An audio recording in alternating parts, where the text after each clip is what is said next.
Hey everyone, पहुंच चुके हैं फिर से हम फिल इन द ब्लैंक्स को फिल करने, पढ़ते हैं क्वेश्चन को सॉल्व करते हैं। Priya has a very dash nature and does not accept financial help even from her own parents. मतलब प्रिया जो है एक लड़की है जिसके अंदर ऐसी क्वालिटी है, ऐसा उसका स्वभाव है, वो अपने पेरेंट्स से भी जो फाइनेंशियल हेल्प है, वित्तीय हेल्प है, वो नहीं लेती है। ऐसा उसका स्वभाव है। ठीक है, ये हमें पता चल गया। यहाँ हमें कुछ फिल करना है, सेंटेंस की मीनिंग पता चल गई है। Predict part of speech. Part of speech में हमें पता चल गया है कि ये जो मिसिंग पार्ट है, यहाँ पर हमें प्रिया की ऐसी कुछ क्वालिटी है जिससे वह अपने पेरेंट्स से हेल्प नहीं लेती है। तो यहाँ हमें चाहिए एडजेक्टिव, जो हमें नाउन, नाउन क्या है, प्रिया नाउन है, उसकी क्वालिटी बताए, ऐसा एक एडजेक्टिव चाहिए। ठीक है। Predict possible answer. Possible answer पे पहुंचते हैं कि प्रिया के अंदर कोई सी बहुत ही स्वाभिमानी लड़की है। प्रिया तो अपने पेरेंट्स से हेल्प नहीं लेती है। ठीक है, ये हमने मतलब सोचा है। Eliminate wrong answer. पहुंचते हैं ऑप्शन पे। फर्स्ट ऑप्शन दिया हुआ है इम्पार्शियल। इम्पार्शियल का मतलब होता है निष्पक्ष, मतलब दोनों पक्ष में कोई न्याय नहीं किया जाए। जैसे कि जो न्यायालय है, जो अदालत है, उसको निष्पक्ष फैसले लेने चाहिए हमेशा, ताकि किसी के बीच में भेदभाव मत करें, इम्पार्शियल मत हो। ठीक है, मतलब इसका मतलब होता है निष्पक्ष, निष्पक्ष। ठीक है। डिसइंटरेस्ट। डिसइंटरेस्ट मतलब किसी चीज़ में कुछ इंटरेस्ट नहीं है। जैसे कि मुझे टीवी देखने में इंटरेस्ट नहीं है, इस प्रकार का। आपको भी किसी चीज़ में इंटरेस्ट नहीं होगा, इस प्रकार का। ठीक है, मतलब इसका मतलब तो आप समझते ही हैं। बाइस्ड का मतलब होता है निष्पक्ष का एंटोनिम्स पक्षपाती, मतलब वह व्यक्ति जो दोनों पक्षों में पक्षपात करता है। जैसे कई बार टीचर होते हैं जो एक एक स्टूडेंट पे मतलब पक्षपाती दिखाते हैं, तो उससे हमें प्रॉब्लम होती है कि सर उसको क्यों अच्छा कह रहे हैं, हमको क्यों अच्छा नहीं कह रहे हैं, इस प्रकार का। तो कई बार टीचर इस नेचर के होते हैं, वैसे नहीं होना चाहिए। तो मैं ऐसे एग्जाम्पल के थ्रू बोल देती हूँ।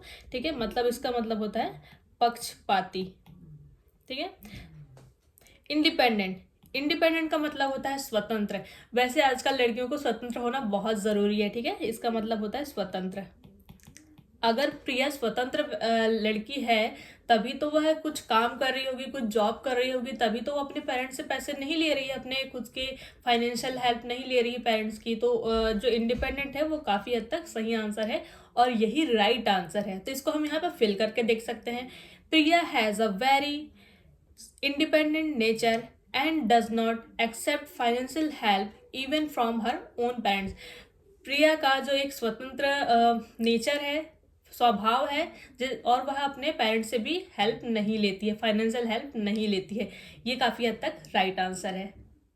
नेक्स्ट क्वेश्चन है, the passengers waited dash for the local train to arrive. जो पैसेंजर्स थे, जो यात्रीगण थे, वो ट्रेन के आने का इंतजार कर रहे थे। बस हमें क्वेश्चन की मीनिंग पता चल गई है। Predict the part of speech. Part of speech में हमें यहाँ पता करना है कि जो ट्रेन के आने का इंतजार हो रहा था, जो यात्रीगण इंतजार कर रहे थे, वो जो कार्य हो रहा था इंतजार करने का, वो किस प्रकार से हो रहा था, ये हमें पता करना है। तो इसके लिए हमें चाहिए एडवर्ब, जो हमें बताए कि जो यात्रियों का इंतजार करने का काम हो रहा था वो किस प्रकार से हो रहा था। ठीक है, एडवर्ब जो हमें कार्य की विशेषता बताए, इसे हम बोलते हैं कार्य क्रिया विशेषण या फिर एडवर्ब। ठीक है। Predict possible answer. जब हम ट्रेन में सफ़र करते हैं और हम स्टेशन में बैठे रहते हैं, तो हम किस प्रकार से इंतजार करते हैं, देखते हैं, ऑप्शन से समझते हैं। ठीक है। Eliminate wrong answer. पहुंचते हैं ऑप्शन पे। हास्टली। हास्टली का मतलब होता है जल्दी से। जल्दी से कोई कैसे इंतजार कर सकता है? अगर आप जल्दी से इंतजार करेंगे तो ट्रेन आ जाएगी क्या? नहीं ना। तो हम जल्दी से इंतजार नहीं करते हैं, हम तो ट्रेन बस आ जाए इसका वेट करते रहते हैं। ठीक है। मीकली का मतलब होता है नम्रता से। नम्रता से। अब नम्रता से कैसे? नम्रता से तो कोई बात की जाती है ना, जैसे कि उसने मुझसे ये बात बहुत ही विनम्रता से कही, नम्रता से कही, इस प्रकार के सेंटेंस में हम यूज करते हैं। पर यहाँ तो ट्रेन के आने की बात की कर रही है, तो ट्रेन का इंतजार नम्रता से नहीं किया जाता है। ठीक है। पेशेंटली। पेशेंटली का मतलब होता है धैर्यपूर्वक। धैर्यपूर्वक। जब हम ट्रेन के आने का इंतजार करते हैं, तो ऑब्वियस सी बात है, हम बहुत ही धैर्यपूर्वक इंतजार करते हैं, स्टेशन में ही बैठे रहते हैं।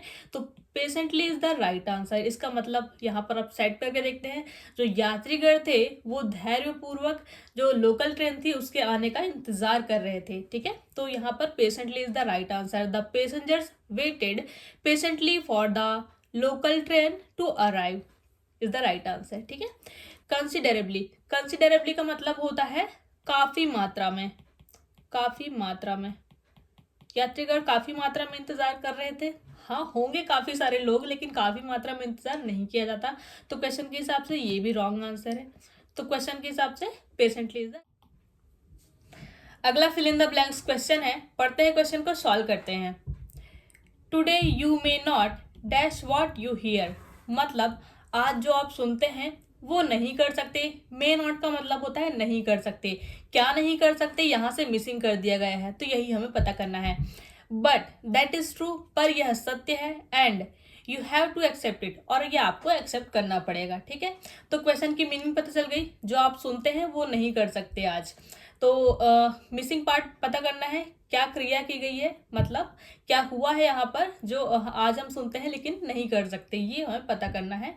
मिसिंग पार्ट में वर्ब पता करना है कि कौन सी क्रिया है जिसके बारे में मिसिंग है। Predict possible answer, possible answer में ऑप्शन से पता चल जाएगा, देखते हैं अभी। Eliminate wrong answer, wrong option. पढ़ते हैं क्वेश्चन को और ऑप्शन में जाते हैं। आंसर, आंसर का मतलब होता है उत्तर देना, किसी के प्रश्नों का उत्तर देना, पर क्वेश्चन में हमसे सुनने की बात की गई है, तो ये आंसर हो नहीं सकता। ठीक है, उत्तर देना। तो क्वेश्चन में हमसे सुनने की बात की गई है।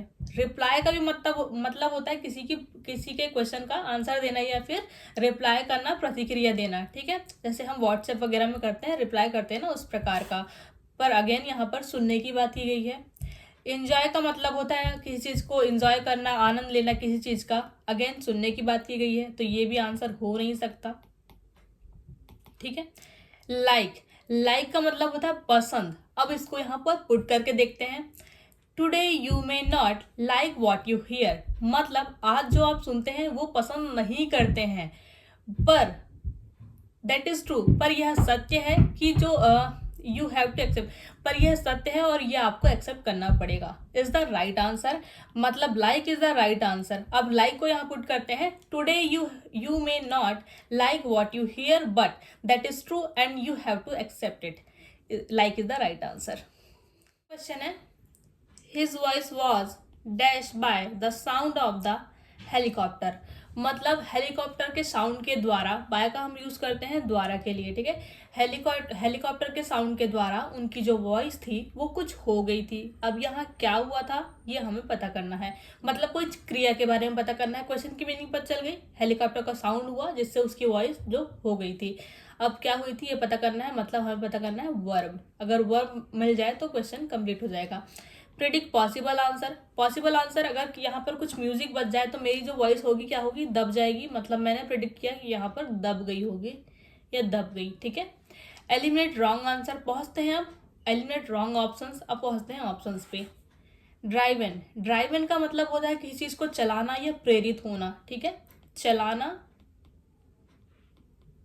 या प्रेरित होना, उसकी वॉइस प्रेरित हुई थी। हेलीकॉप्टर का अगर साउंड आएगा तो उसकी वॉइस प्रेरित होगी नहीं, रॉन्ग आंसर हो सकता है ये। ड्राउन, ड्राउन का मतलब होता है किसी चीज़ का ड्राइंग बनाना है, किसी को कुछ खींचना। ठीक है, जैसे कि कुछ लाइन खींचना, इस प्रकार का खींचना या खींचा गया। ठीक है, सेकंड वर्ब की सेकंड फॉर्म दी। डाउन का मतलब होता है उजागर होना, उजागर होना या फिर सुबह होना, सुबह होना। ठीक है, उजागर होना, अगर हेलीकॉप्टर का साउंड आएगा तो किसी की वॉइस जो थी उजागर होगी क्या, नहीं। ये इसके लिए हम एग्जांपल लेते हैं, जैसे कि आज न्यायालय में उनका जो झूठ था वो उजागर हो गया, इस प्रकार के सेंटेंस में ये सही बैठेगा। ठीक है, तो ड्राउंड, ड्राउंड का मतलब होता है किसी चीज का डूब जाना, डूब जाना। ठीक है, अगर जो हेलीकॉप्टर का साउंड था उससे जो उनकी वॉइस थी वो डूब गई थी या फिर दब गई थी, तो drowned is the right answer. इसका मतलब होता है डूब जाना, उनकी जो वॉइस थी वो डूब गई थी। ठीक है, तो यहाँ पर पुट करते हैं हम, his voice was drowned bye the sound of the helicopter, उनकी जो वॉइस थी वो हेलीकॉप्टर के साउंड के आगे डूब गई थी, डूब गई थी।